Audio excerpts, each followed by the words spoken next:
Малыңыздың ас қорыту жолы бұзылып, жем-шөпке тәбеті тартпай, арықтап азып, іші өтіп немесе қатып оңала алмай жүрсе, онда бұл видео сіз үшін пайдалы. Арнаға жазылып лайк басып кетіңіз.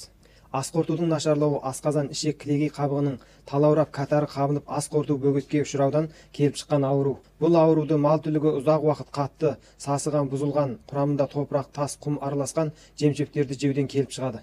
Емдеу: бірінші, ішекті тазалау. Ол үшін күкірт қышқыл натрийдан немесе ас тұзынан 250-300 грамм, ықтиолдан 15-20 грамм алып, 5-6 литр суға араластырып, зондпен асқазанға құямыз. Бұл емдеу бір-ақ рет істетіледі.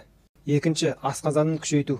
Ішін тазалап болған соң көмір қышқыл натрийдан 50-80 грамм алып, 3-5 литр суға теңшеп, зондпен асқазанға жібереміз. Бұл емдеу күніне бір рет, жалғасты 5 күн алып барылады.